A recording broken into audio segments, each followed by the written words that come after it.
أزي دمسكم دمس سلفنا هذا إرترايو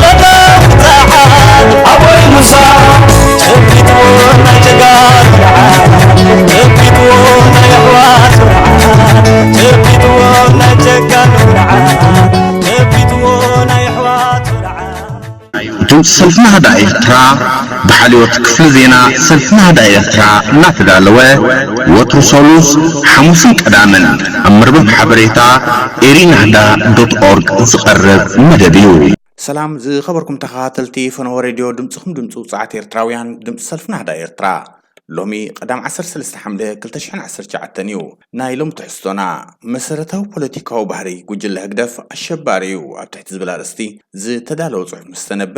ቀጺሉ መቐጸልታ ናይቲ ብኽፋላት ነቕርቦ ዘለና ጽሑፍ ስማዊ መንግስቲ ህግደፍ ብዘይማተ ብሓይሊ ሓሳብ ተሳዒሩ ዝብል ንሎሚ ሳልሳይ ክፋሉ ክነከታትለኩም ኢና ቀጺሉ መሰረታዊ ለቋሒታት ንሰልፋዊ ንቕሓት ሰልፍን ሃዳ ኤርትራ ኣብ ትሕቲ ዝብል ኣርእስቲ ናይ ህግደፍ ዲፕሎማሲ ኣብ ማዕርነትን ናይ ሓባር ረብሓን ምክብባርን ዘይኮነስ ኣብ ዓመፅን ፖለቲካዊ ምንዝርናን ዝተመስረተ እዩ ኣብ ትሕቲ ዝብል ናባኹም ከነብሎ ኢና ኣብ መንጎ ጣዕሚ ዜማ ኣካልን ጉዶትና እዩ ዝኸበርኩም ሰማዕትና ንኽትከታተሉና ብኽብሪ እንዳዓደምና ናብ ፈላማይ መደብና ከሰጋግረኩም እዚ ድምፅኹም ድምፂ ሰልፍና ሃዳ ኤርትራ እዩ መሰረታዊ ፖለቲካዊ ባህሪ ጉጅለ ህግደፍ አሸባሪዩ መሰረታዊ ፖለቲካዊ ባህሪ ብኽልተ መለክዒ ዝግለጽ እቲ ሓደ ህዝባዊ ዲሞክራሲያዊ ፖለቲካዊ ባህሪ ክኸውን እንከሎ እቲ ኻልኣይ ከዓ ጸረ ህዝቢ ጸረ ዲሞክራሲያዊ ፖለቲካዊ ባህሪ እዩ ህዝባዊ ዲሞክራሲያዊ ፖለቲካዊ ተፈጥሮ ንብዙሓትን ውጽዓትን ዝውክል ሓዋፍ ርእይቶ ስለ ዝኾነ ኣወንታዊ እዩ ጸረ ህዝቢ ጸረ ዲሞክራሲያዊ ደርባዊ ፖለቲካዊ ባህሪ ድማ ናይ ውሕዳት ኣረኣያን መሰልን ረብሓን ዝውክል ብምዃኑ ኣሉታዊ እዩ ክልቲኦም ግን ብመስርሕ ዝውነኑ እምበር ምስ ደቂ ሰባት ዝውለዱ ይኮኑን ወይፊ ናብ ዝበለካ ኣነ ከምዚ ክኸውን እየ ዝደሊልካ ትውንኖም ኣይኮኑን መሰረታዊ መንቀሊ ናይቲ ባህሪ ከመይ ንመሓደር ከመይ ነፍሪ ከመይ ንከሃፈል ከመይ ሓቢርናን ተኸባቢርናን ንነብር ካብ ዝብል ምርጫ ዝብገስ ስለ ዝኾነ ክልተ ጫፋት ሒዝካ ዝጓዓዝ ኣብ መወዳእታ ኸኣ እቲ ሓደ መንገዲ ህዝባዊ ሰላም ህዝባዊ ልምዓት እቲ ካልእ መንገዲ ኸኣ ኩናትን ጥፍኣትን ምዃኑ ዝገሃደሉ እዩ እቲ ባህሪ ሓንሳብ ምስ ተወነነ ፈጺሙ ኣይቅየርን ማለት ድማ ኣይኮነን ሳሕቲ ብኣጋ ኸይሰዓረረ እቲ ሓደ ናብቲ ካልእ ክግልበጥ ወይ ክምለስ ይረአዩ ንጹር ንምግባር ህዝባዊ ባህሪ ዝነበሮም ሰባት ኣብ ጸረ ህዝቢ ደንቢ ክስለፉ ጸረ ህዝቢ ኣረኣያ ዝነበሮም ድማ ብዘገርም ኩነታት ተለዊጦም ኣብ ደንቢ ህዝባዊ ዲሞክራሲያዊ ባህሪ ክስለፉ ይረኣዩ እዮም ስለዚ ኣወንታዊ ኾነ ኣሉታዊ ፖለቲካዊ ባህሪ ሓንሳብ ምስ ሓዝካዮ ፈጺሙ ኣይመሓየሽን ኣይልወጥን ማለት ኣይኮነን ድሌትን ነገራትን ናይ ምግንዛብ ፖለቲካዊ ብስለትን እንተሃልዩ መሊኡ ኸይደበለ ክመሓየሽ ኢሉ እውን ክልወጥ ይከኣል እዩ ብዙሓት ዘይዲሞክራሲያዊ ባህሪ ዝነበሮም ሰባት ንጉጉይ ባህሪኦም ኣንቢቦም ወይ ነቒፎም ብሓሳብን ብተግባርን ህዝባዊ ባህሪ ለቢሶም ክኸዱ ተራእዮም እዮም ናይ ለውጢ ባህሪ ምግባር ክበሃል እንከሎ ካብ ኣወንታዊ ህዝባዊ ዲሞክራሲያዊ ፖለቲካዊ ባህሪ ናብ ኣሉታዊ ጸረ ህዝቢ ፖለቲካዊ ባህሪ ምልዋጥ ዘይኮነ ካብ ኣሉታዊ ኣዕናዊ ባሕቲ ጸረ ህዝብን ጸረ ዲሞክራስን ደርባዊ ፖለቲካዊ ተፈጥሮ ናብቲ ንብዙሓትን ውጽዓትን ዝሓቁፍ ህዝባዊ ዲሞክራሲያዊ ደንበ ብሓሳብን ብተግባርን ክትጓዓዝን ከለኻ ምዃኑ ምግንዛብ የድሊ ምኽንያቱ ከምቲ ኣብ ምዕባለ ሕብረተሰብ ካብ ፍልሜ ደስነት ናብ ስርዓተ ባርያ ካብ ስርዓተ ባርያ ናብ ስርዓተ መስፍንነት ወዘተ ዝግበር ምስግጋር ጽገናዊ እምበር መሰረታዊ ዓይነታዊ ለውጢ ይኮነን ዝበሃል ንትምክሕታዊ ኣረኣያ ብትምክሕታዊ ኣረኣያ ንምቕያር ጸቢብ ኣረኣያ ብጸቢብ ኣረኣያ ንምቕጻል ካብ ደንበ ህዝባዊ ዲሞክራሲያዊ ባህሪ ናብ ኣሉታዊ ጸረ ህዝቢ ፖለቲካዊ ባህሪ ዝግበር ለውጢ ወይ ምስግጋር መለሳ ቁልጥጥቆ ስለ ዝኾነ ተለዋጥ ኢልካ ክግለጽ ኣይከኣልን። ቁኑዕ ዝበሃል ባህሪ ወይ ኣረኣእያ ንብዙሓት ዝጠቅም ዘገልግል ምስ ዝኸውን ጥራሕ እዩ። ንውሕዳት ህዝባዊ ሕግን ስርዓትን ኣኽቢሮም ህይወቶም ክመርሑ ውሕስነት ዝህብ ካብ ኣድልዎ ነፃ ዝኾነ ፖለቲካዊ ዲሞክራሲያዊ ምሕደራ ምስ ዝትከል ጥራሕ እዩ። ቁኑዕን ዘይቁኑዕን ደርባዊ ፖለቲካዊ ባህሪ ናይ ሰባት ብሓሳብ ጥራሕ ኣወንታዊ ቅቡልነት ክወሃቦ ምልኣት ዘለዎ ኣይኮነን። ካብ ተግባራዊ ስራሓት ጥራሕ ተበጊስካ ክትድግፎ ብኣወንታ ክትሰፍሮ እውን ምልኣተ ፖለቲካዊ ሚዛን ዘለዎ ኣይከውንን። ሓሳብን ተግባርን ብማዕረ ጣዓዒሙ ዝኸይድ ክኸውን ኣለዎ። ቁኑዕ ሓሳብ ወይ ኣወንታዊ ፖለቲካዊ ባህሪ ተመክሮኡ ብግቡእ ናይ ምግምጋም ባህሊ ዘለዎ ካብ ጉድለቱ ብዘይ ዝኾነ ይኹን ስኽፍታን ኢንታን ክመሃር ተማሂሩ ከመሓይሽ ድልው ኮይኑ ምስ ዝርከብ እዩ። እሞ በዚ ልዕል ክብል ዝተገልጸ መለክዒታት ደርባዊ ፖለቲካዊ ባህሪ ጉጅለ ህግደፍ ተመሃራይ ተኣራማይ ድዩ ወይስ እግርን ከበሮም በበይኑ ከም ዝበሃል ብልሳኑ ካልእ ብተግባሩ ካልእ? አንጊሁ ምስ ዝወነኖ ጸረ ህዝቢ ጸረ ዲሞክራሲ ኣረኣእያ ተፋቲሑ ናብ ኣወንታዊ ህዝባዊ ዲሞክራሲያዊ ኣረኣእያ ናይ ምልጋብ ወይ ናይ ምጓዓዝ ተስፋ ትገብረሉ መንግስታዊ ጉጅለ ድዩ? ርትዓዊ ፖለቲካዊ ሚዛን ጌርካ ምርኣዩ ኣገዳሲ እዩ። ሓርበኛ ሃገራዊ ውድብ ህዝባዊ ግንባር ሓርነት ኤርትራ ናይ ሎሚ ጸረ ህዝቢ ጉጅለ ህግደፍ ከም ፖለቲካዊ ውድብ ክጥነስ ተጠኒሱ ክውለድ እንከሎ ትሒዙ ቁኑዕ ፖለቲካዊ ባህሪ ኣይነበሮን። ካብ ውልደቱ ክሳብ ሎሚ ዝርከበሉ ዘሎ ኩልንትናዊ ፖለቲካዊ እርጋኑ ድማ ህዝቢ ኤርትራ ብሓፈሻ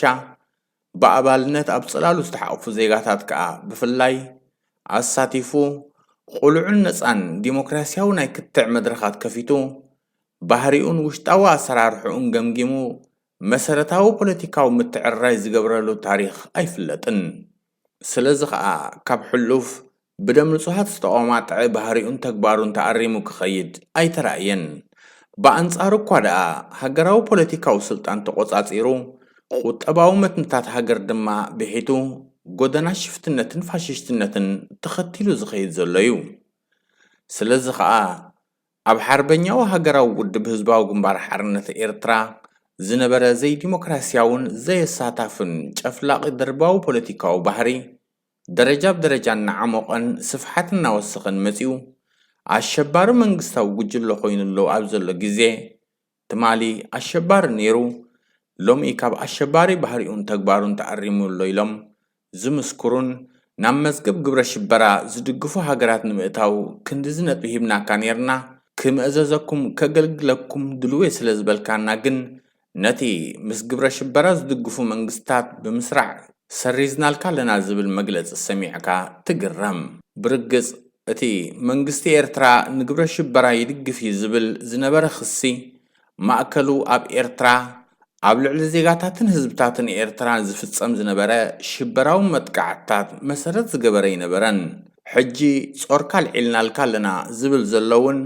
ከምኡ ኣብ ኤርትራን ኤርትራውያን ዝፍጸም ዘሎ ባርባራዊ ሽበራዊ ግፍዒ ዝጎሰየሉ ምኽንያት እቲ ዘራኽብ ዘሎ ገመድ እንታይ ከም ዝኾነ ወሳኒ ስማዊ መሪሕነት ህግደፍ ብዋጋ ክብርን ናጽነትን ሃገርን ህዝብን ኤርትራ ንምንታይ ተሓፂኡ ከም ዘሎ ሕርሕራይ ገይሩ እዩ ዝርዳእና። መንግስቲ ኤርትራ ትማሊ ሓጢኣተኛ ነይሩ ሎሚ ጻድቕ ኮይኑሎ፣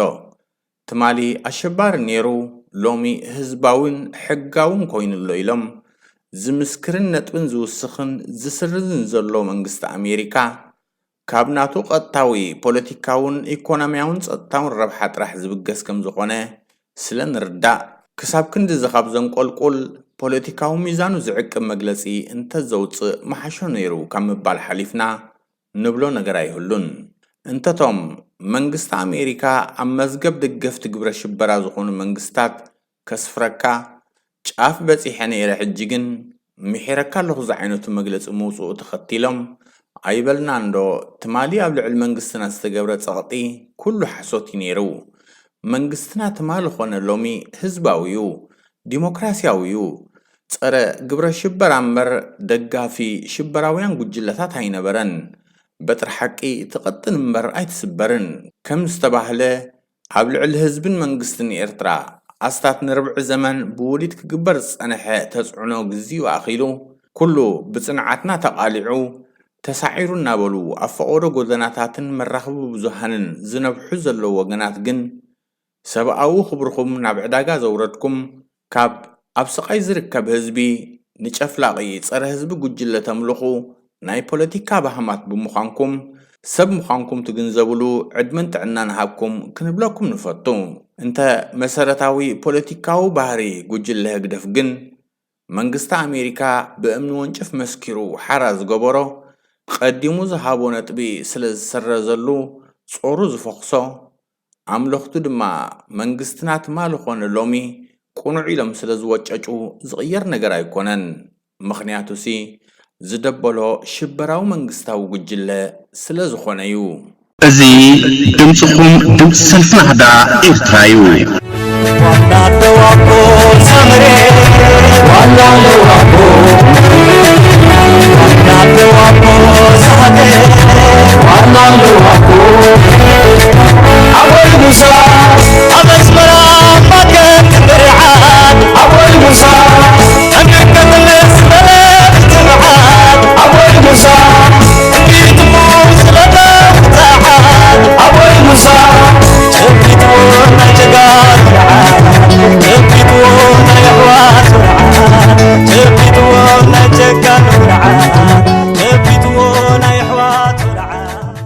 ስማዊ መንግስቲ ህግደፍ ብዘይ ማትእ ብሓይሊ ሓሳብ ተሳዒሩ እዩ ሳልሳይ ክፋል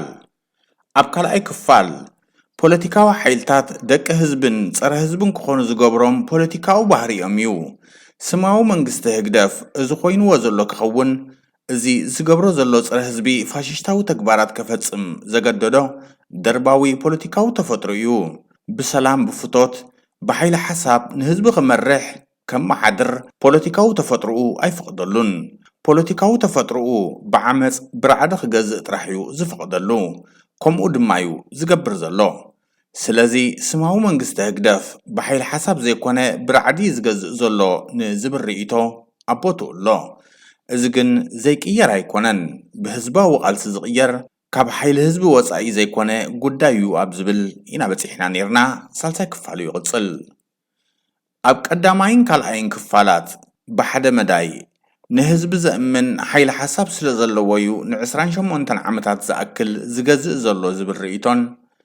ብኻልእ መዳይ ከዓ ኣይፋል ብስነ መጎት ሓይሊ ብራዕዲ ዝገዝእ ዘሎ ዝብል ርእይቶን ኣንቢብና ነርና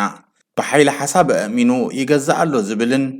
ኣገዲዱ ብራዕዲ ይገዛእ ኣሎ ዝብልን ክልተ ዘይራኸቡ ተጻረርቲ ርእይቶታት እዮም ስማዊ መንግስቲ ህግደፍ ንኽንድዚ ዝኸውን ዓመታት ብኸመይ ክገዝእ ክኢሉ ንዝብል ሕቶ ክልቲኦም ርእይቶታት ኣብ ምንዋሕ ዕድመ ስልጣን ዝጉጅለ እዚ ፈጺሙ ባይታ ከም ዘይብሎም ካብቲ መጎት ኣውፂኢኻ ትድርብዮም ኣይኮኑን ዓይነታዊ ድዩ ኮነን ብዓቐኑ ብዙሕ ድዩ ውሑድ እንተዘይኮይኑ እዚ ናይ ጥፍኣት ጉጅለ ኣብ ጽልኢ ዝተመስረተ ብጸቢብ ሃገራዊ ስምዒት ኣስኪሩ ብኣእምሮኦም ከይጥቀሙ ዝተባህሎም ክሰምዑን ክገብሩን ጥራሕ ገይሩ ዝሃነጾም ህልዋት ዘይህልዋት ዜጋታት ኣለዉ ንኣብነት ካብ ድሌት ርእይቶን ህግደፍ ወፃኢ ንህዝብታት ኤርትራ ብሰላም ብዲሞክራሲ ብልዕልና ግዝኣተ ሕጊ ብልምዓት ብሓባርን ብምክባርን ክዕብን ከንብርን ዝኽእል ሓሳብ ንዝወነኑ ዜጋታት ከዳዓት ነዳያት መሳርሒ ናይ እከል እናበሉ ዘጸልሙ ንሓሳቦም ብሓሳብ ዘይኮነ ብኣካሎም ካብ ገጽ ምድሪ ብምጥፋእ ሰዓራይነቶም ከረጋግጹ ኣብ ገበናዊ ተግባራት ዝዋፈሩ ኣብ ምንታይ ስለምንታይ ከይፈለጡ በሉ ግበሩ ተባሂልዎም መኸተ ብድሆ ክብረትን ልኡላውነትን ግኡዝ መሬት ልዕሊ ኩሉ ሓደ ህዝቢ ሓደ ልቢ ንሱ ንሕና ወዘተ እናጨርሑ ክዕንድሩ ዝረኣዩ ብስማዊ መንግስታዊ ጉጅለ ህግደፍ ኣእምሮኦም ዝተሰልቡ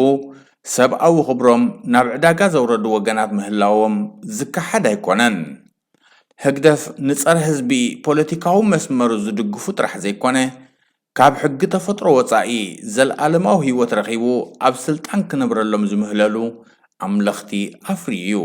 እዚኦም ግን ብቑኑዕ ሓይሊ ሓሳብ ዝተመልመሉ ዘይኮኑ ብጉጉይ ሓይሊ ሓሳብ ዝተማረኹ بعقان امبر بعينت زي سفرو أزيوم وحداتيوم ከምኡውን ስማዊ መንግስቲ ህግደፍ ካብ ዓለማውን ሰማያውን ሕጊ ፍጮ ዘውፅኡ ሰባት ምስቃይ ምቕታል ሩፍታ ዝህቦም መቃብርን ዳስሓዘንን ዘፍርዩ ኣብኡ ድማ ዝስዕስዑ ብክሳብ ዘለና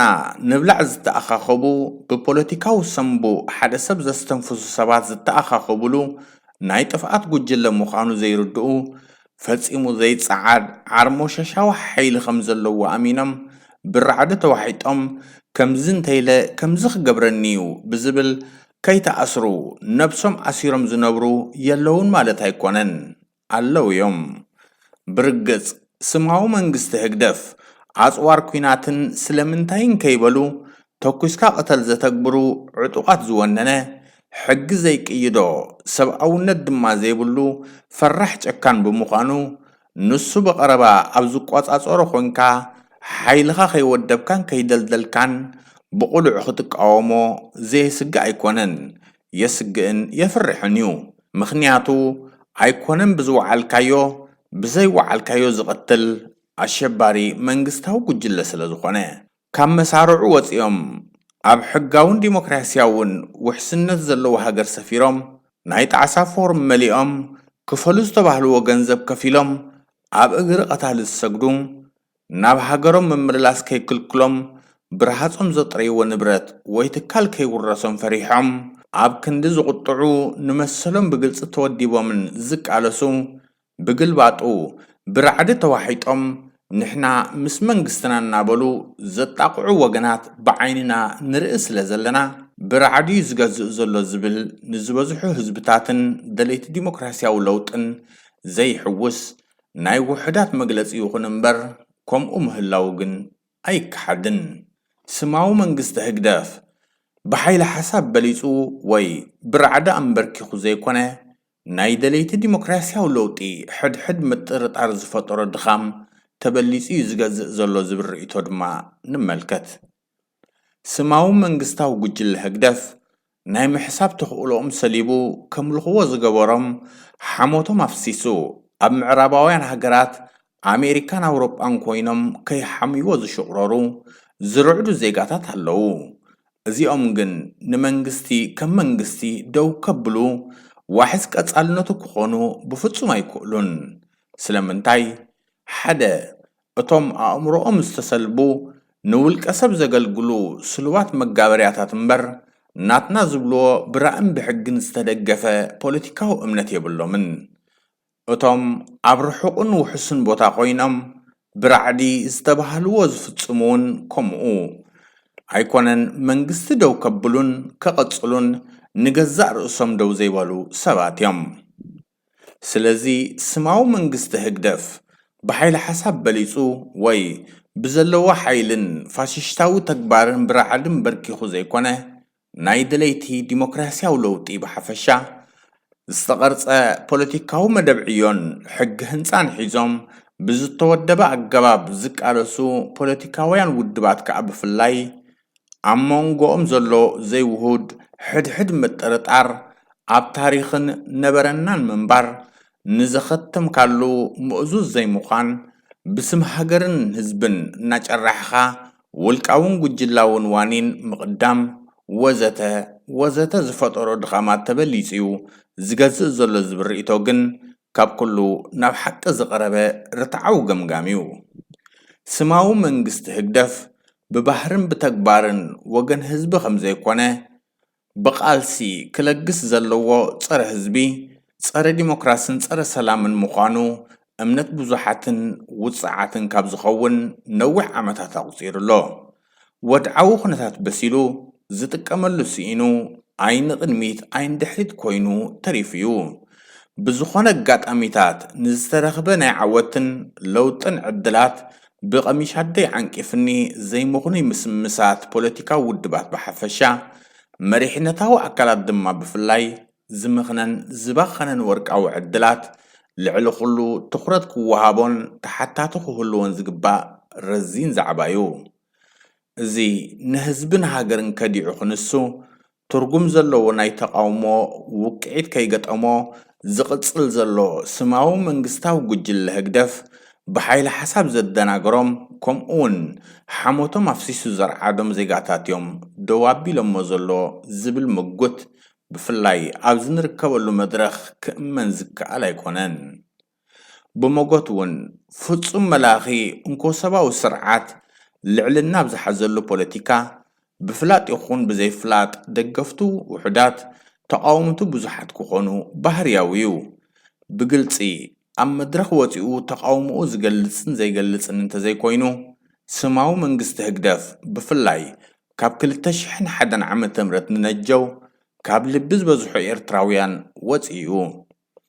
كاب لبي زبزحو إرتراويان وطيو مالت زبزحو هزبتات إرترا كالقصلو منبر كجز ألوم عبزي دليلو الدرجة بس يحلو مالتيوم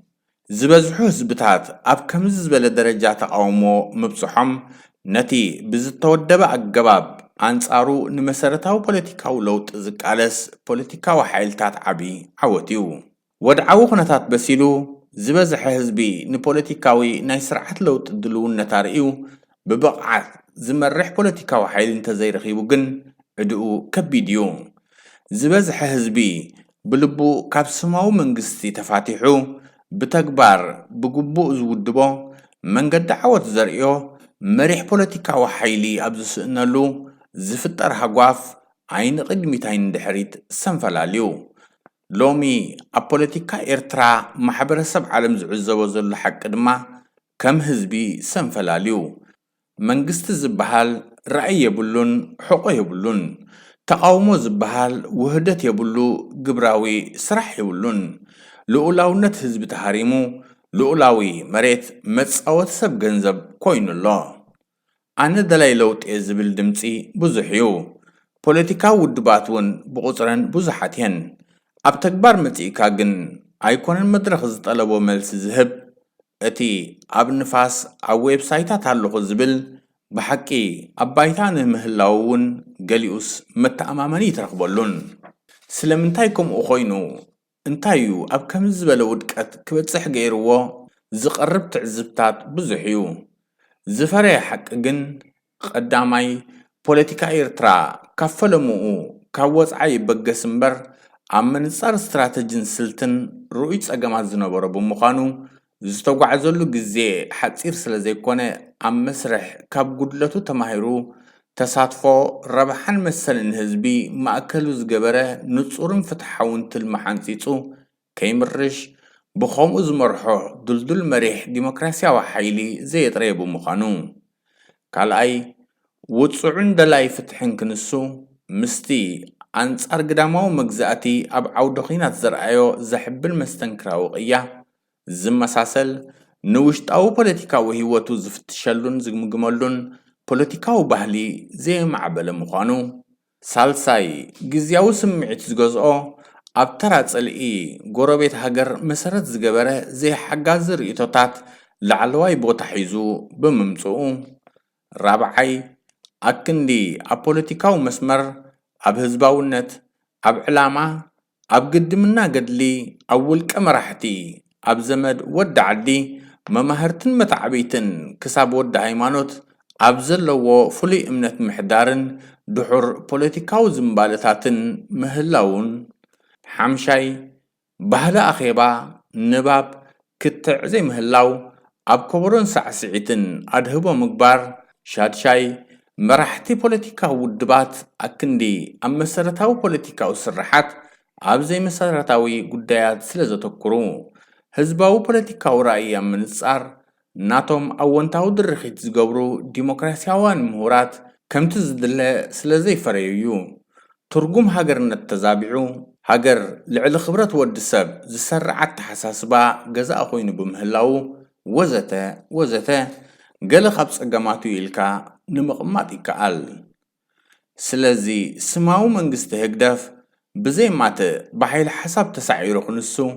عب حماقن دخاماتن دليت الديمقراسيا ولوت بحفشا بوليتيكاو ودبات كا بفلاي ينبر مهلاو بنقحات ردو بمقبار قدمي ناب هقدفن كالي سخفتاتاتن متماتنا وشتنا نفتشلون نقما قمالو ፍልልያትና ሓቢእና ዘይኮነ ብግልፂ ተናቢብናን ሓቢርናን ተኸባቢርናን ንሰርሓሉ ፖለቲካዊ ባይታን ምፍጣር ተስፋ ምቑራፅ ቃልሲ ትረፈኒ ዝብል መንገዲ በለፅ ወጊድ ብምባል ካብ ስምዒታዊ ረስነን ፍርድን ብምድሓን ፍትሓውያን መትከላውያን ብምዃን ንድሕነትናን መንነትናን ብተግባር ንረባረብ እዚ ድምፅኹም ድምፂ ሰልፊ ናህዳ ኤርትራ እዩ ስርዓት ውልቀ መላኺ ኢሳያስ አፈወርቂ ኮሌጅ ዓዲ ቀይሕ ናይ ፖለቲካ ሳይንስን ኢንተርናሽናል ሪሌሽንስ ዲፓርትመንታት ክዓፁ ከም ዝኾነ ተገሊጹ ስርዓተ ትምህርቲ ኤርትራ ብከቢድ ተሃሲሉ ኣብ ዘለወሉ እዋን ኮሌጅ ዓዲ ቀይሕ ገለ ዲፓርትመንታት ክዓፁ ምዃኑ ምንጭታት ሬድዮ ኤርትራ ገሊፆም እዘን ከም ፖለቲካል ሳይንስን ኢንተርናሽናል ሪሌሽንስ ዝኣመሰሉ ዲፓርትመንታት ክዕፀወሉ ዝተመደበሉ ምክንያት ንተምሃሮ ብወግዒ እኳ እንተይተነግረን ሓደስቲ ተምሃሮ ምቕባል ግና ደው ኣቢሎም ከም ዘለው ተፈሊጡሎም ራብዓይ ዓመት ተምሃሮ ጥራይ ሒዙ ተሪፉ ዘሎም ናይ ጆርናሊዝም ዲፓርትመንት እውን ሒዝዎም ዘለው ተምሃሮ ምስ ተመረቐ ደው ከብል መደብ ከም ዘለዎም ምንጭታትና ብተወሳኺ ኣመልኪቶም ኣለው እዚ ብላዕለዋይ ቦርድ ከም ዝተወሰነ ዝንገረሉ ዘሎ ውሳኔ ኣብ መጀመርያ ዓመት ዝወሃብ ሓፈሻዊ መእተዊ ናይ ፖለቲካል ሳይንስን ኢንተርናሽናል ሪሌሽንስ ማለት 101 ኮርሳት እውን ካብ ዝመጽእ ዘሎ ዓመት ትምህርቲ ደው ክብል ከም ዝተወሰነ ተፈሊጡሎም ኣብ ውሽጥን ወፃእን ብዝርከቡ ኤርትራውያን እናተጓሃረ ዝመጽእ ዘሎ ሓድሽ ፖለቲካዊ ሃዋሁ ብፍላይ ኣብ ተምሃሮ ከቢድ ጽልዋ ኣሕዲሩ ብምህላው መናእሰያት መሰረታዊ ኣፍልጦ ፖለቲካል ኣህጉራዊ ርክባትን ከይህልውሉ ኮነ ኢልካ ዝተገብረ ይኽብሉ ነዚ ሓበሬታ ዝለኣኹ ምንጭታት የመልክቱ ኤርትራውያን ዝርከብዎ መዳጎኒ ማዓስከራት ስደተኛታት ሊብያ ክዕጾ መንግስቲ ሃገር ይዘራረበሉ ከም ዘሎ ተገሊጾም ኤርትራውያን ዝርከብዎም መዳጎኒ ማዓስከራት ስደተኛታት ሊብያ ክዕጾ መንግስቲ ሃገር ይዘራረበሉ ከም ዘሎ ተሓቢሩሎም ማዕከናት ዜና ካብቲ ሃገር ኣብ ዘርግሖ ሓበሬታ ድሕርቲ ህይወት ልዕሊ 60 ስደተኛታት ዝቐዘፈ መጥቃዕቲ መንግስቲ ሊብያ ሓላፍነቱ ከውርድ ስለ ዝደለየ ነዚ ስጉምቲ እዚ ክወስድ ይግደድ ከም ዘሎ ኣፍሊጠን ኣለዋ ኣቐዲሙ ከም ዝተሓበረ ኣብ መዳጎኒ ማዓስከር እንከለዉ ብዝተፈጸሞም ደብዳብ እቶም ብህይወት ዝደሓኑ ካብቲ ከባቢ ከምልጡ ኣብ ዝፈተነሉ እዋን ብተመልከተነይ ብጥይት ይህደኑ ከም ዝነበሩ ንዓይኒ መሰኻኽር ገሊፆም እዮም ኣብዚ ኣብ ዝተፈላለየ ከባቢታት ሊብያ ዝርከቡ ኤርትራውያን ስደተኛታት ንነዊሕ እዋን ናይ ርዱእና ፃውዒት ከቕርቡ ጸኒሖም እዮም ኣብ ማዓስከር ታጁራ ዝርከቡ ኤርትራውያን ኣብ ዝሃብዎ ሓበሬታ ውግእ ሕድሕድ ሊብያ ገና ይቕፅል ብምህላው ካብ መጥቃዕቲ ከቢድ ብረት ንምምላጥ ኣብ ቀፅርቲ ማዓስከር ክሓድሩ ጀሚሮም ከም ዘለው ገሊፆም ንሳቶም ብተወሳኺ ብህፁፅ ናብ ውሑስ ቦታ ክጉዕዙ ብዓብዩ ከዓ ናብ ሳልሰይቲ ሃገር ክጣየሱ ብምጥላብ ናይ መግቢ ምሕሳም ኣድማ ጀሚሮም ከም ዘለው ኣፍሊጦም ኣለው እዞም ልዕሊ 3800 ዝኾኑ ኣብ ሊብያ ኣብ መዳጎኒ ማዓስከር ተቐይዶም ዘለው ስደተኛታት ዝበዝሑ ዜጋታት ኤርትራ ሱዳን ሶማልያን ኢትዮጵያን ምዃኖም ተፀዋዒ ስደተኛታት የመልክቱ መንግስቲ ሊብያ ነዚ መዳጎኒ ማዓስከራት ድሕሪ ምዕፃው እቶም ስደተኛታት ናብ ፈቐዱ ፋሕ ምስ በሉ ሓገዝ ንምሃቦም ኣዝዩ ኣፀጋሚ ከም ዝኸውን ተፀዋዒ ስደተኛታት የመልክት እንተኾነ ስደተኛታት ተቐይዶምሉ ዘለው መዳጎኒ ምስ ወተሃደራዊ ማዓስከራትን መኽዘን ኣፅዋራትን ዝተቐራረበ ምስ ምዃኑ ውሕስነት ኣብ ዘለዎ ቦታ እንተዘይግዒዞም ግዳያት ደብዳብ ካብ ምዃን ከም ዘየምልጡ ይግለጽ መርማሪት ጉጅለ ውድብ ሕብራት ሃገራት ኣብ ኤርትራ ስራሓ ክትቅፅል ኣለዋ ክብል ሂዩማን ራይትስ ዎች ገሊፆም መንግስቲ ኤርትራ ዘካይደ ዘሎ ምንቅስቓስ ኩሉ ዓይነት መሰላት ደው ክሳብ ዘብል ብውድብ ሕብራት ሃገራት ዝቆመት መርማሪት ጉጅለ ስራሓ ክትቅፅል ኣለዋ ክብል ሂዩማን ራይትስ ዎች ኣተሓሳሲቦም እቲ ኣህጉራዊ ትካል ኣብ ስነ ዋዕላ ባይቶ ሰብኣዊ መሰላት ኣብ ዘቕረቦ መተሓሳሰቢ እቲ ባይቶ ንመንግስቲ ኤርትራ ከም ኣባል ምቕባሉ መንግስቲ ኤርትራ ብጌጋ ተረዲእዎ ከም ዘሎ ኣፍሊጦም ኣባል ባይቶ ሰብኣዊ መሰላት ምዃን ንኹሉ ሕግታትን መትከላትን ባይቶ ምቕባል ከም ዝኾነ ድሕሪ ምዝኻር እቲ ኣህጉራዊ ትካል እንተኾነ መንግስቲ ኤርትራ ነቲ ዘካይዶ ዘሎ ምንቅስቓስ መሰላት ዓለም ከም ዘይረኣየቶም ወይ ከዓ ከም ዝደገፈቶም መሲሉ ይቐርብ ከም ዘሎ ገሊፆም ኣብ ጀኔቫ ይካየድ ኣብ ዘሎ ዋዕላ ሰብኣዊ መሰላት ኤርትራ ሓንቲ ካብተን ቆላሕታ ተዋሂቦን ዘለዋ ሃገራት ኮይና ወላ ድሕሪ ስምምዕ ሰላም ምስ ኢትዮጵያ እቲ መንግስቲ ኣብ ልዕሊ ዜጋታቱ ዘካይዶ ዘሎ ግፍዒ ብሰፊሑ ይቕፅሎ ከም ዘሎ ተገሊጹ እዩ። ኣብቲ ዋዕላ ዝሳተፉ ዘለዉ ኤርትራውያን ተጣበቕቲ መሰላት እውን ነዚ ኣብ ልዕሊ ህዝቢ ኤርትራ ዝፍጸም ዘሎ ምንካስ ኩሉ ዓይነት መሰላት መግለጽታትን መርትዖታትን ብምቕራብ ንተጋባእቲ መብርሂታት ይህቡ ከም ዘለዉ ተሓቢሩሎም። ፍልይቲ ልእኽቲ ውድብ ሕቡራት ሃገራት ኣብ ኤርትራ ብወገና ነዚ ኣብ ዝሓለፈ መዓልትታት ኣብ ልዕሊ ኣመንቲ ዝተፈላለዩ ሃይማኖታት ዝተወስደ ስጉምትን ምህጋር ትካላት ጥዕናን ካቶሊካዊት ቤተ ክርስቲያንን ከም ኣብነት ብምጥቃስ ድሕሪ ስምምዕ ሰላም ምስ ኢትዮጵያ ኩሉ ጸገማት ህዝቢ ኤርትራ ክፍታሕ ኢሉ ከኣምን ጸንሐ ዝበዝሐ ክፋል ማሕበረሰብ ዓለም ማይ ዓሚኹ ክተርፍ ከም ዝገበሮ ገሊጻ። ወኪል መንግስቲ ኤርትራ ከም ወትሩ ንኹሉ ዝቐረበ ክስታት ብምንጻግ ንመንግስቲ ኤርትራ ንምጽላም ዝተዓልመ ውድት ይኽብል ምላሽ ይብሉ። ንመላእ ኣፍሪካ ዝሓቆፈ ናይ ንግዲ ዞባ ንምቋም ስምምዕ ዘይከተመት ሃገር ኤርትራ ጥራይ ከም ዝተረፈት ተገሊጹ። ንመላእ ኣፍሪካ ናይ ንግዲ ዞባ ንምቋም ስምምዕ ዘይከተማ ካብ ዝጸንሓ ናይ መወዳእታ ክልተ ሃገራት በኒን ነቲ ዞባ ተጸንቢራቶም። ኮሚሽነር ንግዲ ሕብረት ኣፍሪካ ኣብ ዘውፅኦ መግለጺ በኒን ኣባል ነጻ ናይ ንግዲ ዞባ ንምዃን ብወግዒ ዝፈረመት መበል 54 ኣፍሪካዊት ሃገር ኮይና ኣላ ኢሉ። ናይጄርያ፣ ኤርትራን በኒን ብዘይ ዝኾነ መግለጺ ነቲ ሕብረት ከይተጸንበሮም ድሕሪ ምጽናሕ ናይጄርያ ስጋኣታ ብሕብታውያን ኣዋፈርቲ ኣብ ግምት ብምእታው ተዳጉያ ከም ጸንሐት ብምሕባር ክትፍርም እንከላም በኒን ግና ንምድንጓያ ዛጊት መግለጺ ኣይሃበትሉን። ኣብዚ እዋን እዚ ንመላእ ኣህጉር ኣፍሪካ ዝጥርንፍ ነጻ ናይ ንግዲ ዞባ ዘይተጸንበረት ሃገር ኤርትራ ጥራይ ከም ዝኾነት ተገሊጹሎም። እቲ ዝምስረት ነጻ ናይ ንግዲ ዞባም ካብን ናብን ሃገራት ኣፍሪካ ዝካየድ ንግዲ ስማዊ ወይ ከዓ ነጻ ካብ ቀረጽ ክኸውን እንከሎም ምንቅስቓስ ደቂ ሰብ ከዓ ብናጽነት ዝፈቅድ እዩ። ቅድሚ ሓደ ዓመት ኣብ ሩዋንዳ ወግዓዊ እማመቲ ናይ ንግዲ ዞባ ምስ ተገልጸ 44 ሃገራት ኣፍሪካ ብኡ ንብኡ እየን ፈሪመናሉ። እዚ ልዕሊ $2.5 ትሪልዮን ሓፈሻዊ ሃገራዊ እቶት ማለት ጂዲፒ ከንቀሳቐስ ትጽቢት ዝግበረሉ ነጻ ናይ ንግዲ ዞባ 900ዊት ነጻ ምንቅስቓስ ኣቑሑ ከፍቅድ እንከሎም ተኣፋፊኑ ዝበሎም 10ዊት ከዓ ዝርርብ ክካየደሉ ምዃኑ ይግለጽ ኣሎ። እዚ ድምፅኹም ድምፂ ሰልፊ ናህዳ ኤርትራ እዩ።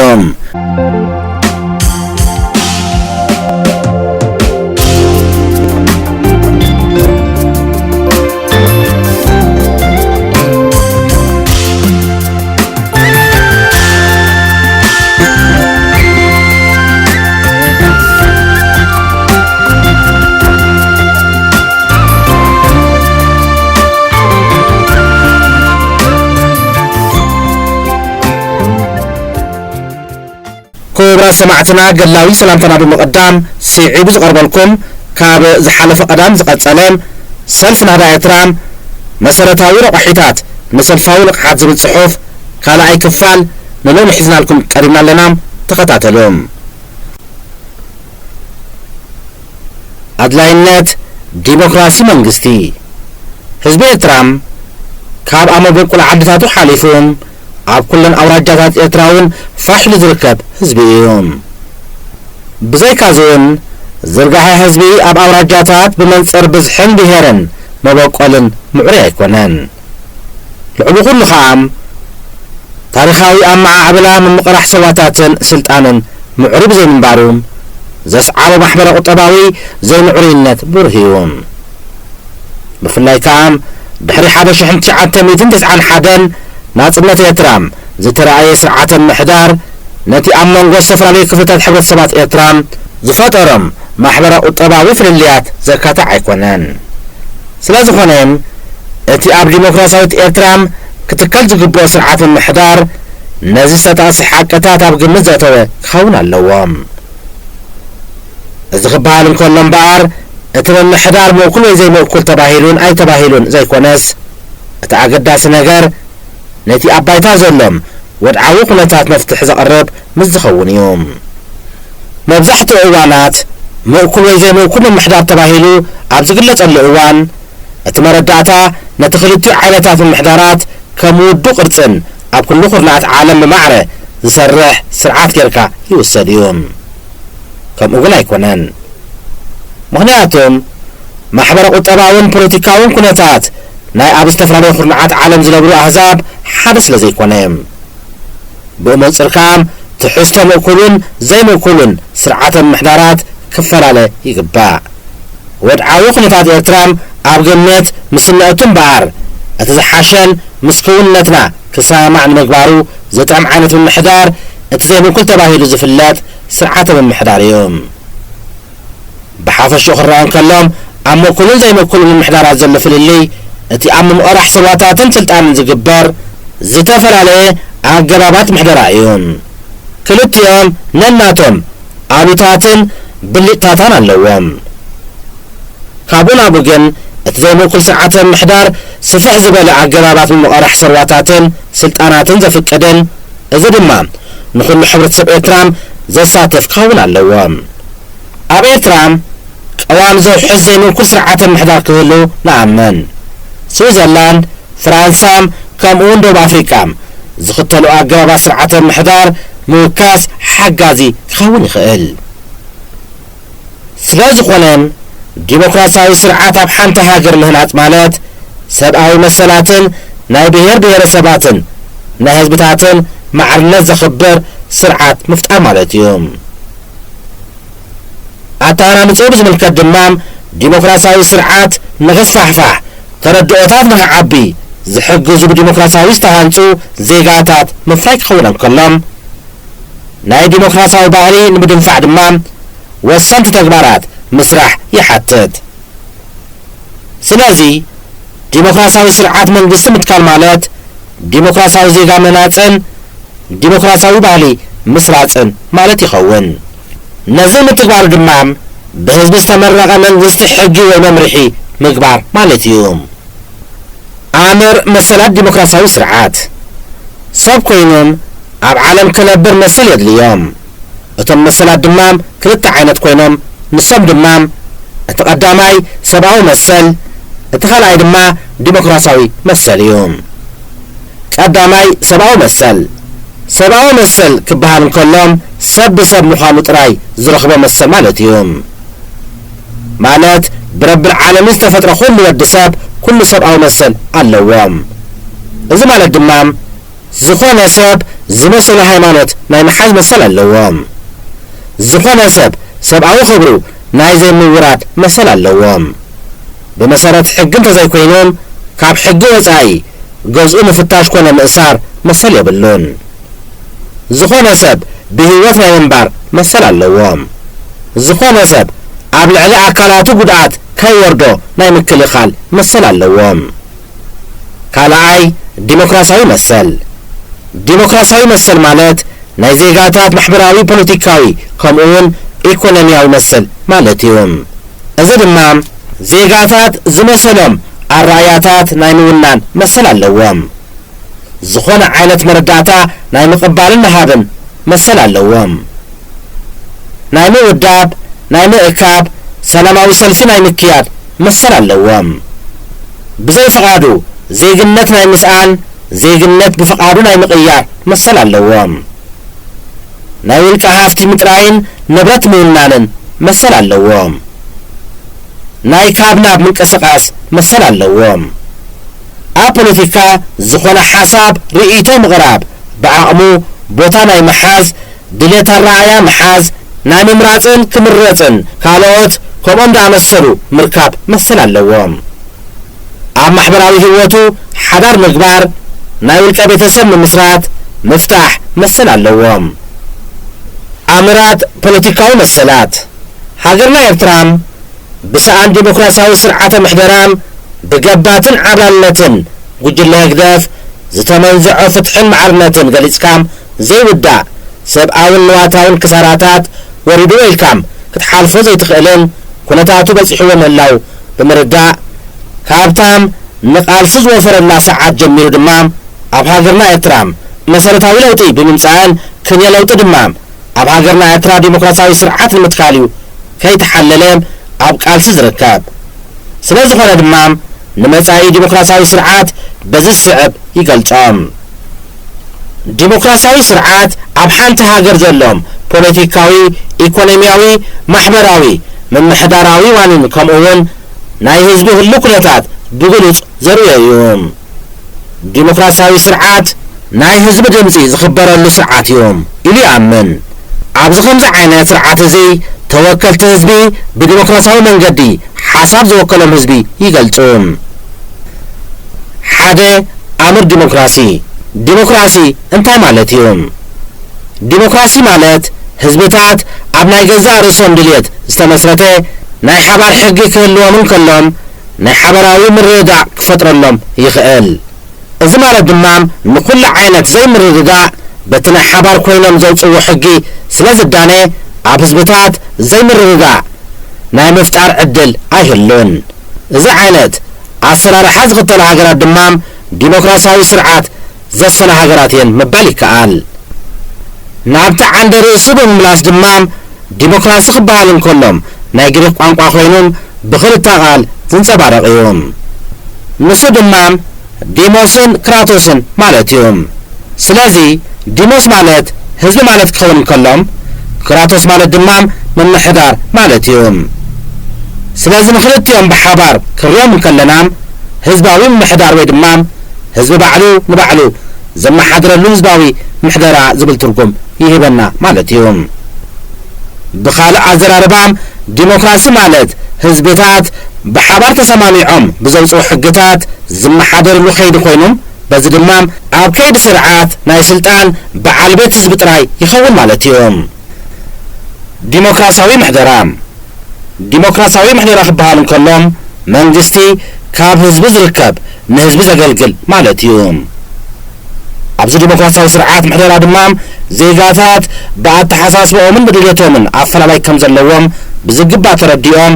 ናይ ካልኦት ሓሳብን ኣረኣያን የኽብሩ ዘይምርድዳእ ብዘተን ሰላማዊ መንገድን ብምክባርን ብምትእማንን ይፍትሑ ናይ ዜጋታት ሰብኣዊ ዲሞክራሲያዊ ኢኮኖሚያዊ ፖለቲካዊ መሰላት የኽብሩ ኣድላይነት ዲሞክራሲያዊ ስርዓት ድማ ንዝኾነት ሃገርን ህዝብን ኣገዳሲ ባእታ እዩ ብፍላይ ከም በዓል ኤርትራ ዝኣመሰላ ብሰንኪ ተደጋጋሚ መግዛእትን ዘቤታዊ ባርነትን ህዝበንን ሃገርንን ኣብ ድሕረት ዝርከባ ሃገራት ንብሩህ መጻኢ ዲሞክራሲያዊ ስርዓት ዓብዪ እጃም ይህልዎ ኢልና ንኣምን ምክንያቱ ኣብ ዲሞክራሲያዊ ስርዓት ስልጣኑ ዝተሓፅረ ዲሞክራሲያዊ ስርዓት ምህናፅ ስለ ዝሕግዝ ናይ ዜጋታት ሰብኣውን ፖለቲካውን ማሕበራውን ኢኮኖሚያውን መሰል ከኽብሩ ስለ ዝገብር ኣብ መንጎ ህዝብታት ዝለዓሉ ጎንፅታት ስለ ዝፈትሕ ምዕባለ ህዝብን ሃገርን ንምቅልጣፍ ጥጡሕ ምሕደራ ስለ ዘንግስ ናይ ብሄራትን ህዝብታትን ረብሓ ንምርግጋፅ ስለ ዝሕግዝን በዚኦምን ካልኦትን መሰላትን ምርኩስ ብምግባር ዜጋታት ኣብ ሃገሮም ብሓርነት ክነብሩ ስለ ዝኽእሉ ኣምራት ዲሞክራሲያዊ ንጥፈታት ዲሞክራሲ ናይ ገዛእ ርእሱ ዝኾነ መምርሒታት ኣለዎም እዚ ማለት ዲሞክራሲ ከመይ ተግባራዊ ክኸውን ኣለዎ ዝገልጽ መምርሒ ማለት እዩ ክለዚ ድማ ዲሞክራሲ ናይ ገዛእ ርእሱ ኣተገባብራ መምርሒ ኣለዎም ንሶም ድማ ልዕልነት ህዝቢ ዲሞክራሲ ብዝግባእ ተተግቢሩ ክበሃል እንተኮይኑ ናይ ህዝቢ ሓሳብን ድልየትን ድምፅን ማእከሉ እንተሰሪሑ እዩ ልዕልነት ሕጊ ኣብ ዲሞክራሲያዊ ስርዓት ዝኾነ ዜጋ ንሕገ መንግስቲ ተገዛኣይ ናይ ምዃን ግዴታ ኣለዎም ተሓታትነት ዜጋታት ኣብ ዲሞክራሲያዊ ስርዓት ምሕደራ ንኩሉ ጉለታቶም ብሕጊ ተሓታቲ ክኾኑ ግዴታ ኣለዎም ብሕጊ ዝፈቅዶ መሰረት ድማ ክምልሱ ግዴታ ኣለዎም ብፍላይ ሃይማኖትን መንግስትን ዲሞክራሲያዊ ስርዓት ኣብ ዘለውን ሃገራት ሃይማኖት ኣብ መንግስቲ ኢድ ኣይእቱን በአንጻር ድማ መንግስቲ ኣብ ውሳኔታት ሃይማኖት ኢድ ከእቱ የብሉን ግሉጽነት ኣብ ዲሞክራሲያዊ ስርዓት ዝውሰኑ ውሳኔታት ኩሎም ግሉጽነት መሰረት ዝገበሩ ክኾኑ ይግባእ ምክንያቱም ግሉጽነት ኣብ ዘለዎ ኣሰራርሓ ኣድልዎ ኣይርከብን ስለ ዝኾነ ማለት እዩ ምክብባር ኣብ መብዛሕትኡ ሃገራት ዓለምና ዝተፈላለየ ብሔር ብሔረሰብን ሃይማኖት ዓሌት ወዘተን ብሓባር ኣብ ሓደ ሃገር ምህላዎም ዝፍለጥ ኮይኖም እዞም ኣህዛብ እዚኣቶም ኣብ ሓንቲ ሃገር ንቐጻሊ ሰላም ምርግጋእ ብምውሓስ ክነብሩ ብማዕርነት ምከኣልን ምክባርን ክህልዎም ዲሞክራሲያዊ ስርዓት የገድድ። ስርዓት ውልቀ መላኺ ኢሳያስ አፈወርቂ ኮሌጅ ዓዲ ቀይሕ ናይ ፖለቲካ ሳይንስን ኢንተርናሽናል ሪሌሽንስ ዲፓርትመንታት ክዓጹ ከም ዝኾነ ተገሊጹ። ስርዓተ ትምህርቲ ኤርትራ ብኸቢድ ተሃሲሉ ኣብ ዘለወሉ እዋን ኮሌጅ ዓዲ ቀይሕ ገለ ዲፓርትመንታት ክዓጹ ምዃኑ ምንጭታት ሬድዮ ኤርና ገሊጾም።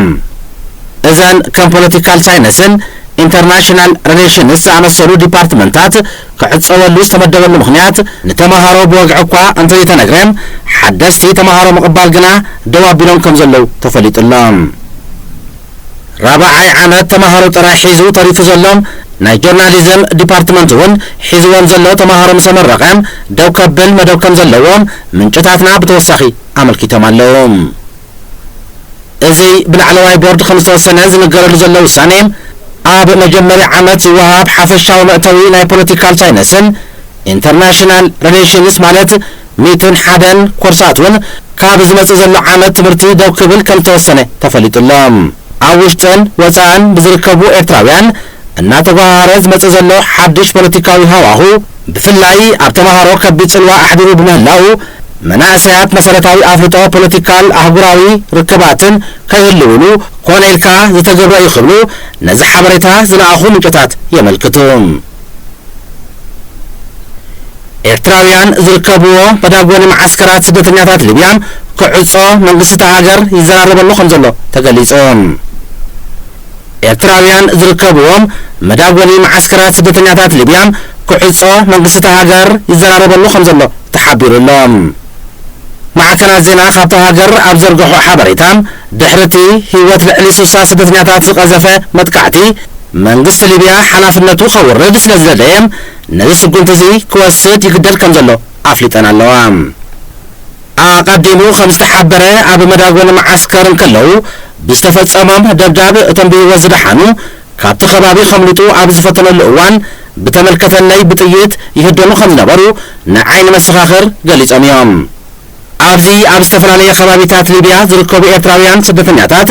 ንነዊሕ እዋን ናይ ርዱእና ፃውዒት ከቕርቡ ጸኒሖም እዮም። ኣብ ማዓስከር ታጁራ ዝርከቡ ኤርትራውያን ኣብ ዝሃብዎ ሓበሬታ ውግእ ሕድሕድ ሊብያ ገና ይቕጽል ብምህላው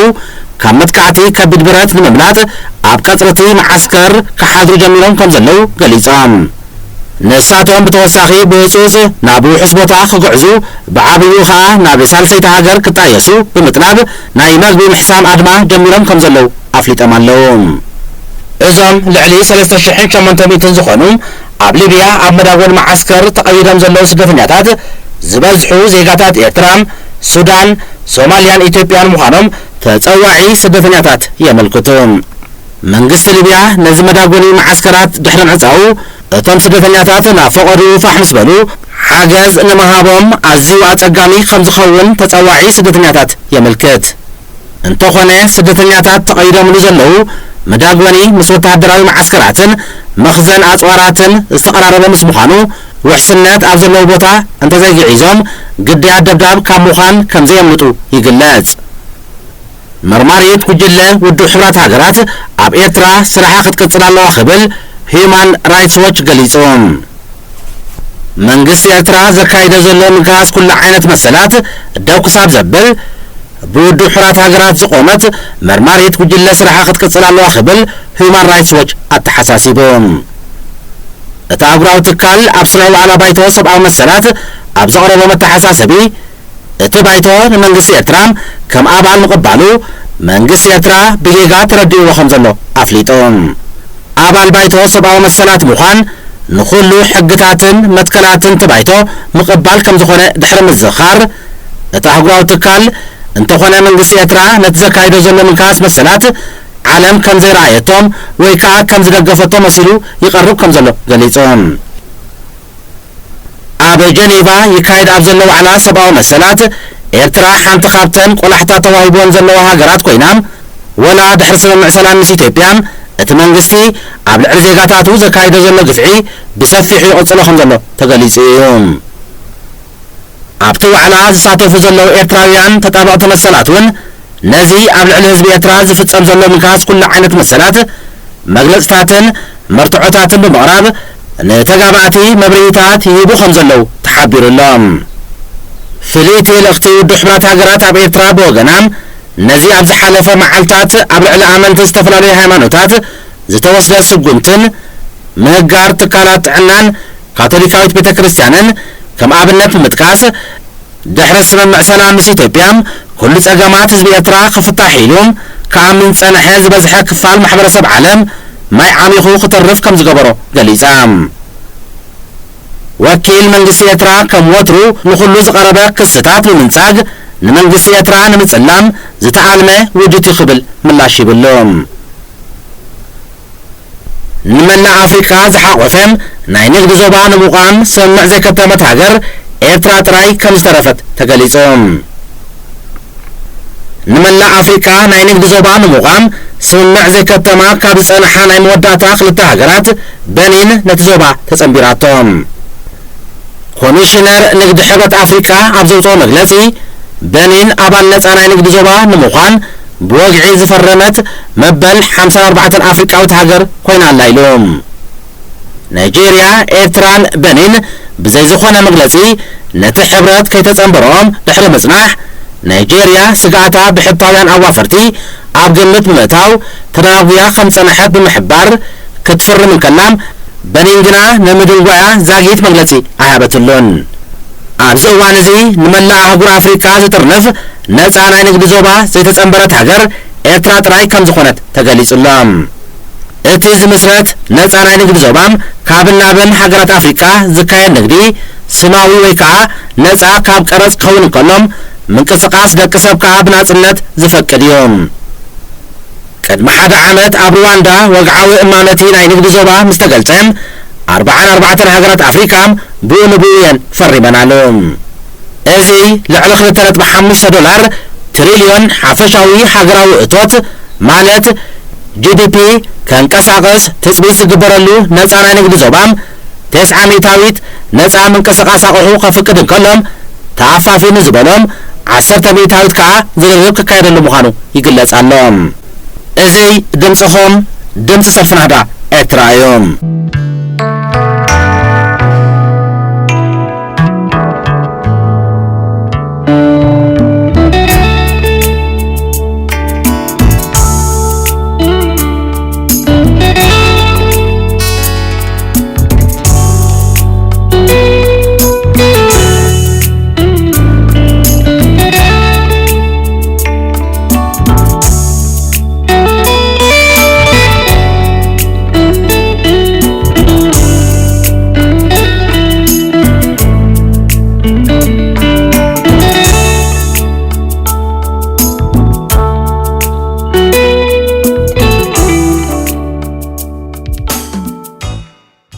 ናይ ህግደፍ ዲፕሎማሲ ኣብ ማዕርነት ናይ ሓባር ረብሓን ክብባርን ዘይኮነስ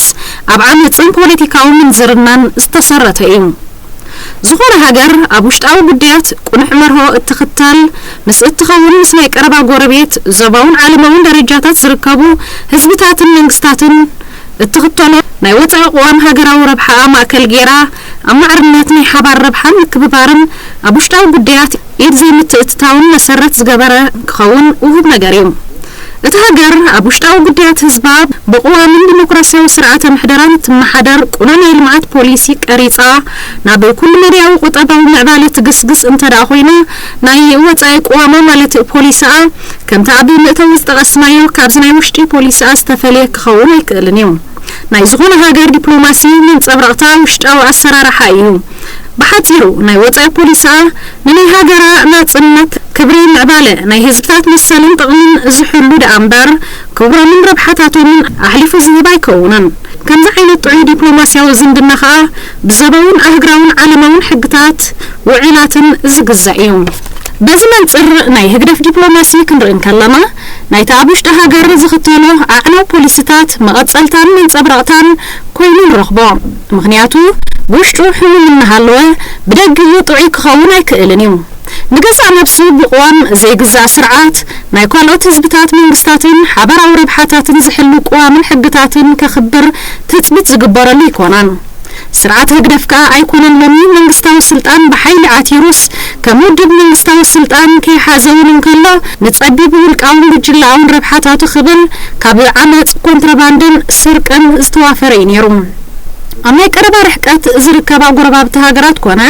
أبرحق رحقات أب زركبا هاجرات بستودد من جدي أب كونتراباندي سرحات إنه وافرين جنزب النبرة زخابت سنبران نتأمنت كانت حق خبر استبجسب بوليتيكا ودب كناسو كسب حشيش أطوار كيناتن وتيت معدناتن زي حقاو نجدي إناتو وافره زسوده جانداوي أمرار حاجداف سلطان بحيل برات مسحازة خاء عمل مسنجناس كم زبهال نتزعبيو عمل بزيادة بزتات أنا خير من جدي بناس اللي عنا كتبان تكالو مالت بارد شعات تبينو كاب قربا بتهاجرات حلف مخساب إنه مجرته نايزو بازي قبل الكوينو هو تصيب محلان كأتصالي سريح اليوم اتنا كونتراباندين سرقن استودبا وفري بقل قربا بتهاجرات كيس عرره تقمت إيلوس نزتوصل جزي زتتصمم أوكوان تنبرا كيدو قطباون الزبع كختل كمز خيل بمجنزاب درات كجورالو أبز فتنالو بعمد صبيب ربحاتاتو خراجات كونيلو أبعناو كينات آتيوم بأشحات قطار زيجاتات كا هو تمسينو من 100 كيلومن هقدف برقة حزبن هذا ملكينو عرب حنخ زي بالسرعاتيوم زمن صبرقتا وشتاو صار حزبي محدرو زخونه سوسعن عناون يوصي بوليسو كاب غربابت هاجراتن دلاي سلام محبرسب عالمن كنصل كاب زغبرو حدا ابنتيوم اتخال اب دبلوماسي زختلو عناو بوليسي قناقوا من هاجراو ربحان ماكلو زغبرا زي مخانو زريما زختلو ميلا بناي قربا يكون رحق انصار اب حزبن هاجرن انت شجر وي صعبين يصعب كيقدسو كاب زخونت هاجر ገንዘብን ካለ አይነት መخሰብን ዝረኽበላት ኹንበር ኣብ ዝኾነ ከባቢና ኤርትራ ኣብ ባሕሪ ይኹን መሬት ክሳብ ቆም ወተሃድራዊ ወፍሪ መደበር ክትገብር ከምትኽእል ከእምንን ከም ቀንድ ስሩሑ ገይሩ ዝዋፈረሉን ኳኒዩ እትናይ ፖለቲካ ምንዝርና ባህሪዩ ክሳብ ክንደይ መሬት ዘበጠ ምዃኑ ዘርኤና ድማ ብዘባውን ዓለማውን ኩነታት ኣብ ከቢድ ግርጭትን ምን ሕናሕን ዝነብሩ ፈጺሞም ክራኸቡ ወይ ከዓ ክቀራረቡን ዘይክእሉ ዘባዊ ልዕሊ ሓያላት ሃገራት እናተገላበጠ ዝተኣናግድ ምዃኑ እዩ እዚ ጉጅለ ነዞም ጸቢብ ረብሓታቱ ክብል ክሳብ ልኡላዊ መሬት ኤርትራ ኣሕሊፉ ብምሃብ ከከም ኩነታቶም ዝተኣናግዶም ዘሎ ተናሓናሓቲ ሓይልታት ኣብ ዲቕ ዝበለ ኹናት ኣትዮም ኤርትራ ዓውደ ኹናት ናይ ዝግርጭታት እዚ ኾይና ናብ ሓሙሽቲ እናተቐየረቱን ዘየገድሶም ምዃኑ እዩ ዜጋታትን ህዝብታትን ኤርትራ ብሓውን ኣራግፅን ግዳማውያን ሓይልታት እንተሃለቁን እንተተባሳበሱን ዘይዓጦ ስርዓት እዩ እዚ ከዓ ህግደፍ ኣብ ዲፕሎማሲያዊ ዝኽተሎ ናይ ፖለቲካዊ ምንዝርና ባህሪ ብብሩህ ዘርእዩ كان ولا زنا أسرب حاصل له هاجر أنت رخيبو بمتاع عدل حزبن هاجرن إيرترا زي قدس مقانو زم ملاخت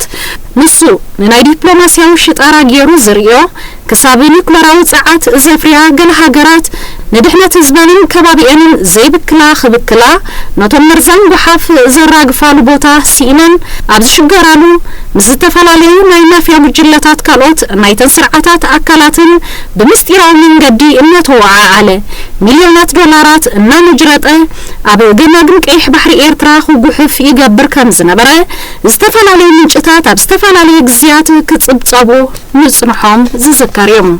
ناي سرعات قدف ناي بوليتيكا منزرنا دبلوماسي بزوم أبلع لستقلصو ملكعات رايز قلت أيكونان أبز غربا قزي عب إيرترا مسل سبعو قفزات التطاري بودب حبرات هاقرات بيت مخر سبعو مسلات الزقومات كوميشن رتعاون فتحاون متبعتاو تسابتابا بزغرباتلو زرعيو قلبت بطن حاسوتن نبهر بوليتيكا منزرنو عب دبلوماسيو مداي بزيادة زك عليين يروم أقدم أبلو بمرماري كوميشن زغربة تسابتابن نعو سعبو ببيت مخر سبعو مسلات زحالفة وصانا من الصاف اتعبو ماكلاي مبراق وشمت عرب عبيرنن زقات أمخوناتاتن وحس سدتنياتاتنا مدر إوروبان كم تصبق أقات أم تتغيمو ناتون زيناتون فيرماس تقرص أندمتن حيزو خادنا قرحاك إنو نيرون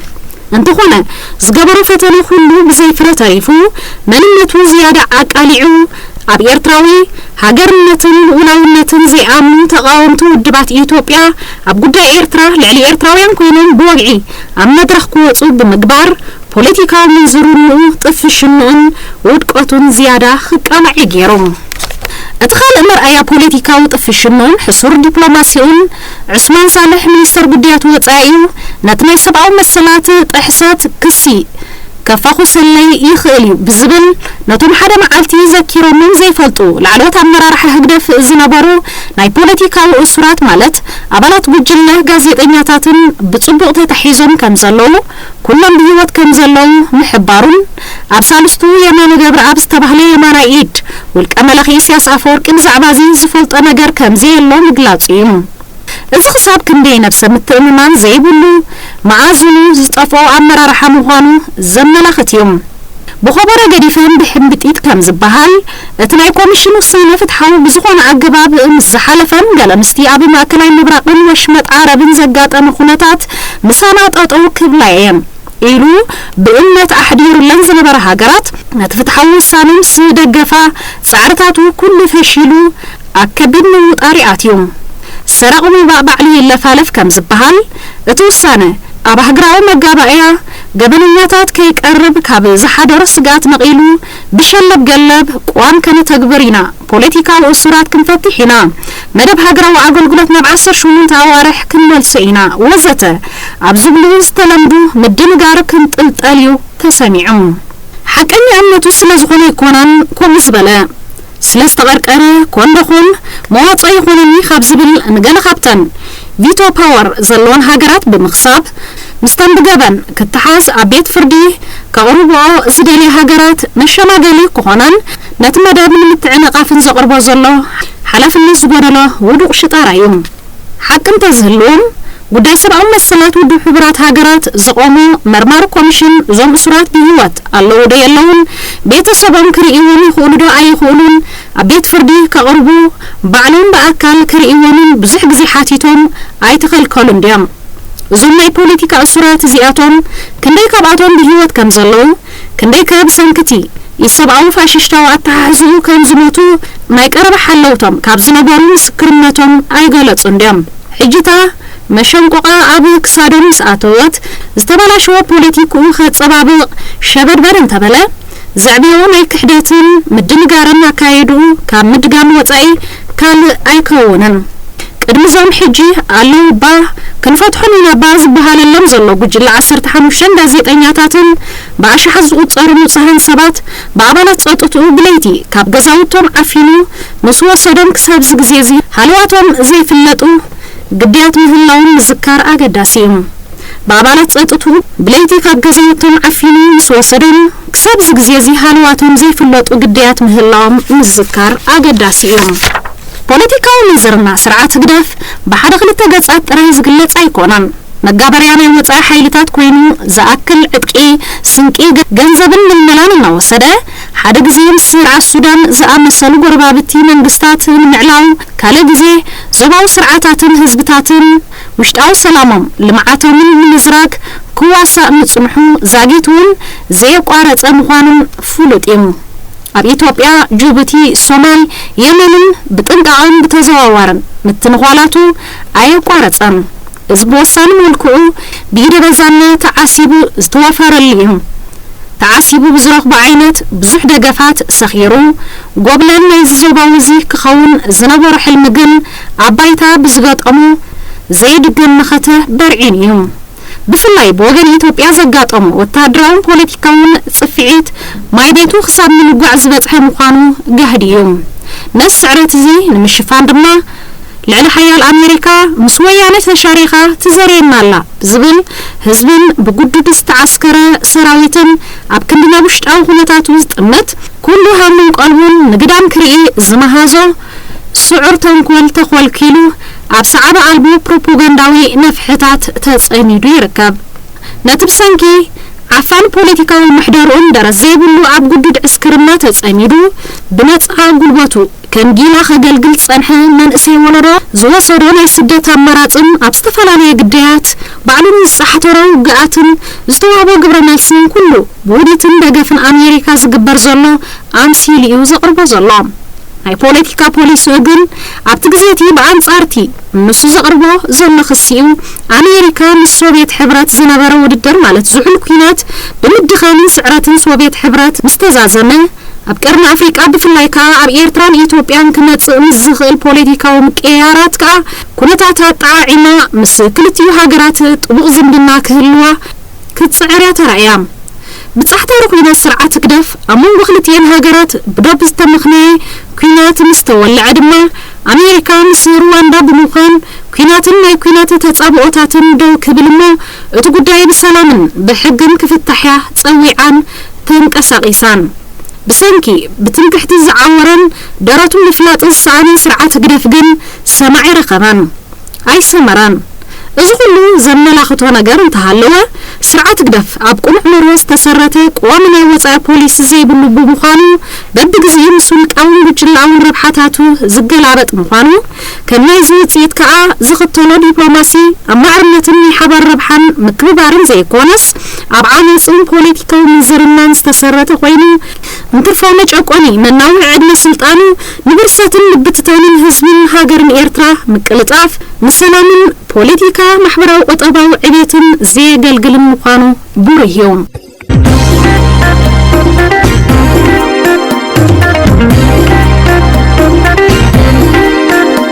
ጻውዒት ሰልፊ ናህዳ ኤርትራ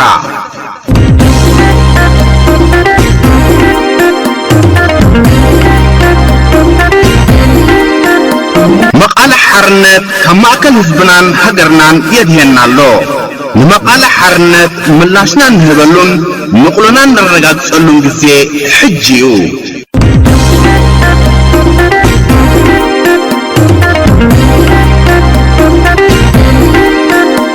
ጻውዒት ሰልፊ ናህዳ ኤርትራ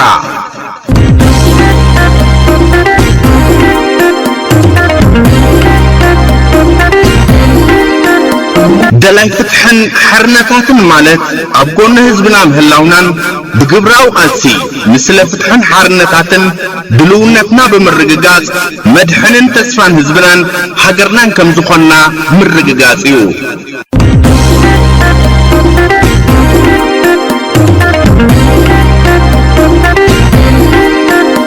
ጻውዒት ሰልፊ ናህዳ ኤርትራ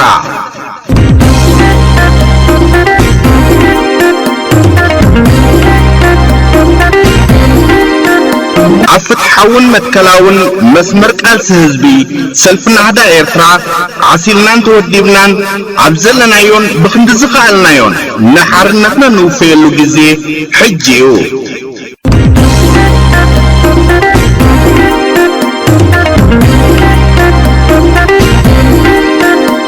ጻውዒት ሰልፊ ናህዳ ኤርትራ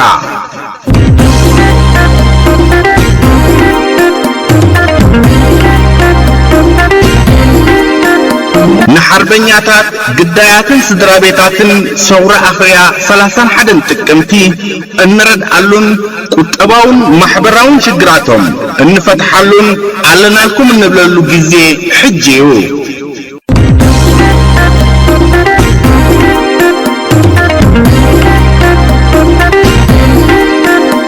ጻውዒት ሰልፊ ናህዳ ኤርትራ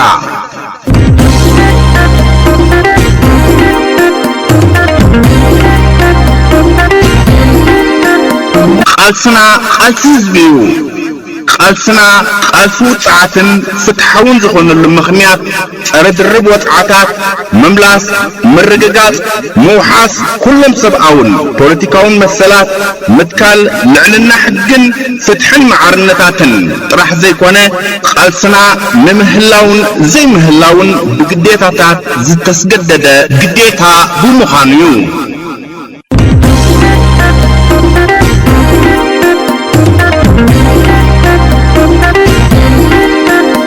ጻውዒት ሰልፊ ናህዳ ኤርትራ